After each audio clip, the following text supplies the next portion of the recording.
Hello friends, welcome to Kalyani சுலகம். மழைக்கு நம்ம வீட்டில் என்ன சமையல் பண்ணன்னு சொல்லிட்டு பார்க்கலாமா?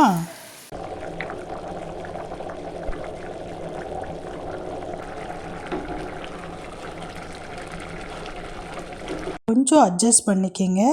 கிளைமேட் சேஞ்ச் ஆனதுனால தொண்டை கட்டிக்கிட்டு தொண்டையெல்லாம் ஒரே வலியாக இருக்குது. சரி வாங்க, இன்றைக்கி நான் என்ன சமையல் பண்ணேன் அப்படின்றத உங்கள்கிட்ட ஷேர் பண்ணிக்கிறேன். அதுக்கு முன்னாடி நம்ம சேனலுக்கு ஃபஸ்ட் டைமாக வந்திருக்கீங்கன்னா சேனலை சப்ஸ்கிரைப் பண்ணிக்கிங்க. கூடவே பெல் பட்டன் இருக்கும், அதை ப்ரெஸ் பண்ணி அதில் ஆல் ஆப்ஷனில் கிளிக் பண்ணிக்கிங்க. மறக்காமல் லைக் அண்ட் ஷேர் பண்ணி நம்ம சேனலுக்கு சப்போர்ட் பண்ணுங்கள். என்ன சமையல் பண்ணுறதுன்னு யோசனை பண்ணியே ஒரு வழியாக கடன்னு என்ன தோணுச்சோ அப்படியே செஞ்சிட்டேன். செஞ்சு முடிச்சுட்டு அவுட்புட் பார்த்திங்கன்னா சூப்பராக தான் இருந்ததுன்னு சொல்லிட்டு என்னுடைய பசங்க எனக்கு சர்டிஃபை பண்ணாங்க. அந்த சமையலை தான் இப்போ நான் உங்கள்கிட்ட ஷேர் பண்ணிக்க போகிறேன்.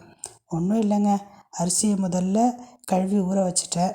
அதுக்கப்புறம் குக்கரை வச்சாச்சு, எண்ணெய் ஊற்றியாச்சு, அதில் ஸ்பைசஸ்லாம் போட்டாச்சு, வெங்காயம் போட்டாச்சு, தக்காளி, இஞ்சி பூண்டு பேஸ்ட்டு, பச்சை மிளகாய் கொஞ்சம் காரமாக போட்டுட்டேன்.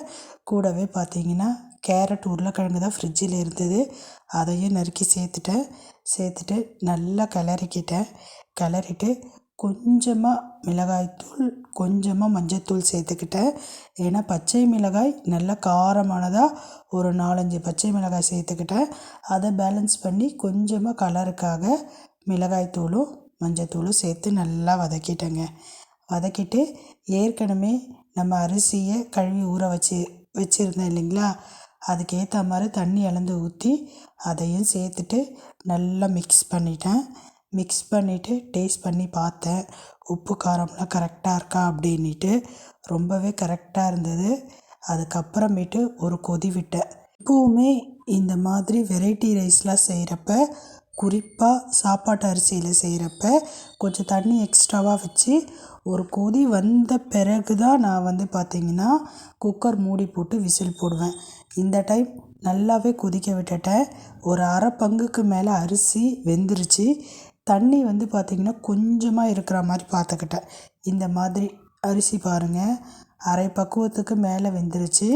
நம்ம ஸ்பூனில் எடுத்தோன்னா கொஞ்சமாக தண்ணி இருக்கணும், அந்த மாதிரி நான் வேக வச்சுக்கிட்டேன். இப்போ கடைசியாக கொஞ்சமாக நெய் சேர்த்துக்கிட்டேன். நெய் பார்த்திங்கன்னா இந்த கிளைமேட்டுக்கு நல்லா ஃப்ரீஸ் ஆகி இருந்தது. இப்போ நெய் சேர்த்துட்டு அது மெல்ட் ஆகி நல்லா உருகிற வரைக்கும் வெயிட் பண்ணேன். அப்புறம் மறுபடியும் நல்லா மிக்ஸ் பண்ணிக்கிட்டேன். அப்போவே பார்த்திங்கன்னா வாசனை ரொம்பவே தூக்கலாக சூப்பராக இருந்தது. இப்போ தாங்க நான் குக்கருக்கு மூடியே போட போகிறேன். நம்ம ஸ்பூனில் எடுத்தோன்னா இந்த மாதிரி கொஞ்சம் தண்ணி பேலன்ஸ் இருக்கணும், அந்த பக்குவத்துக்கு பார்த்து நான் ரெடி பண்ணிக்கிட்டேன். இப்போ குக்கருக்கு மூடி போட்டுடலாம். மூடி போட்டுட்டு எப்பவும் போல் அந்த நாபில் லைட்டாக ஆவி வந்த பிறகு விசில் போட்டுக்கிறேன். ஒரு 3 விசில் விட்டேங்க நான், கரெக்டாக இருந்தது. 3 விசில் வந்ததுக்கப்புறமேட்டு ஸ்டவ்வை ஆஃப் பண்ணி குக்கரை கீழே இறக்கி வச்சிட்டேன். அதுக்கப்புறமேட்டு ஒரு 5 மினிட்ஸ் வெயிட் பண்ணேன். அதுக்கப்புறமேட்டு தான் நான் ஓப்பன் பண்ணனே. பாருங்கள், குக்கர் ஓப்பன் பண்ணதுக்கப்புறமேட்டு ரைஸ் இப்படி தான் இருந்தது. நல்லா உதிரியாக இருந்தது. அதே சமயம் நல்லா வெந்து இருந்ததுங்க. மழைக்கு சூடாக போட்டு சாப்பிட்றப்ப பிரியாணியே தோற்று போச்சு அப்படின்னு தான் சொல்லணும். ரொம்ப மணமாகவும் ருசியாகவும் இருந்தது. குழந்தைங்க ரொம்ப ருசித்து சாப்பிட்டாங்க. நாங்கள் 3 பேர் தான். அவர் வெளியே போயிருக்காரு கம்பெனிக்கு, அங்கேயே சாப்பிட்டுக்கிறேன்னு சொல்லிட்டாரு. ரொம்பவே சூப்பராக இருந்தது இன்றைக்கி லஞ்சு. இந்த லஞ்சுக்கு என்ன பேர் வைக்கலான்னு சொல்லிட்டு நீங்களே சொல்லுங்கள். ஏன்னா இதுக்கு என்ன பேர் வைக்கிறதுன்னு எனக்கே தெரியல.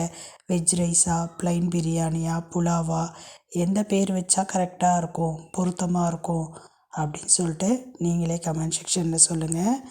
இப்போ நான் கிளம்புறேன். தேவைப்பட்டதுன்னா நீங்களும் இதே மாதிரி சமையல் பண்ணி பாருங்கள். ரொம்பவே ருசியாக தாங்க இருந்தது, உண்மையிலேயே சொல்கிறேன். சமையல் பண்ணி பார்த்து சாப்பிட்டுட்டு எப்படி இருக்குது அப்படின்றத மறக்காமல் கமெண்ட் செக்ஷனில் சொல்லுங்கள். என்னுடைய தொண்டை பாருங்கள் எந்த மாதிரி ஆயிடுச்சு அப்படின்ட்டு. நாளைக்குள்ளே சரியாகணும். பாய்.